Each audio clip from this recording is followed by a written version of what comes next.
Hello, Mr. Moon. Oh, greetings! Any luck removing some more of those demiguise statues? I actually have some moons for you. Oh, my mind feels lighter already knowing those statues are gone. I did promise to show you how to improve casting Alohomora once you'd brought me enough moons. With that knowledge, you'll be able to break open even stronger locks. However, we don't yet know who's behind these statues. Still plenty of the foul things lying in wait to torture me. Oh. If you bring me more moons, I'll show you how to cast the most powerful form of Alohomora known to wizard kind.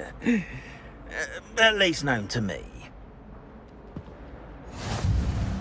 Keep looking for those moons, You'll save my sanity and we may get to the bottom of whoever's behind all of this.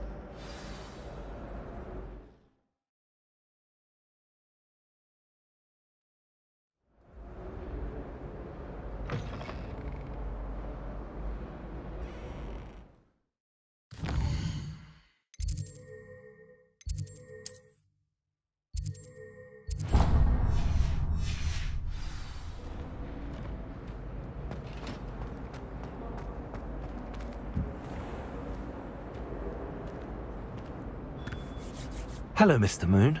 Oh, greetings! Any luck removing some more of those demiguise statues?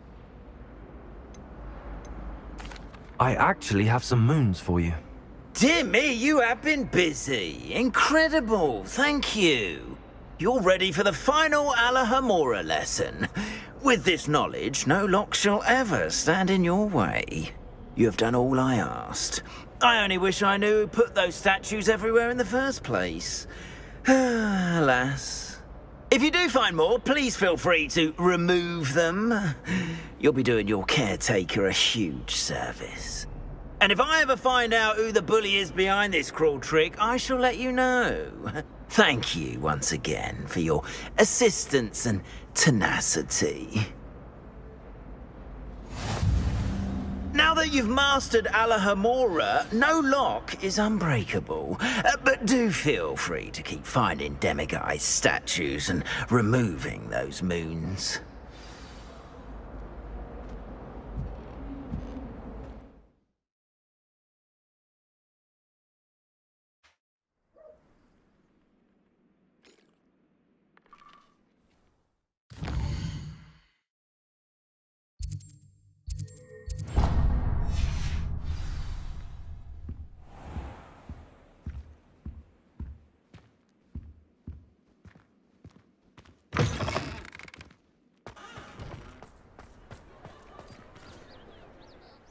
Pardon me, sir, but about those curious demiguise statues I've seen. What? Who are you? Why do you ask? They're causing Mr. Moon terrible distress. Ha! Good. That was the idea. So you did create them? Yes, I did. It was a ploy to give that pathetic oaf Moon a taste of the grief he caused me years ago. You are the one who's been pilfering them. I am, at the request of Mr. Moon. I received your owl on your stationery. Ah, well, fitting Moon would enlist a student. Too cowardly to do it himself. Hasn't changed a bit. Even when we were at school, he was a cowardly bully. Gave me a horrible nickname, which I shan't repeat. I was thrilled when we left school and he seemed gone for good. Then I started seeing him around Hogsmeade. It was too much. Even if I do take satisfaction in that his life's destiny was to be a lowly caretaker. Mr. Moon does a good deal for the school, and he's taught me a lot. He's terrified of those statues. I know. You should have seen his face when that boggart appeared. Oh, priceless. That's when I knew what I needed to do. I simply didn't want to encounter him anymore. So, I shrewdly put a boggart in his path to learn his greatest fear. I then created the demiguise statues to keep him in his place, so to speak. The Moons were an inspired play on his name. It worked brilliantly, until you started clearing them out. The statues are a form of bullying. You're no better than him. Perhaps it's time you both moved on. Fair point, I suppose. If they've terrified him, as you say, he may have learned his lesson.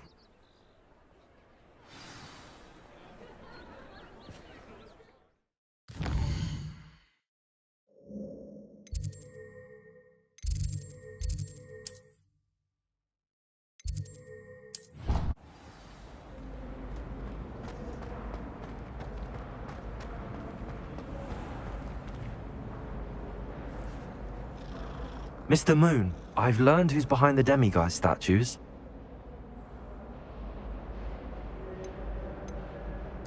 It was a classmate of yours that you bullied, Piers Pemberton.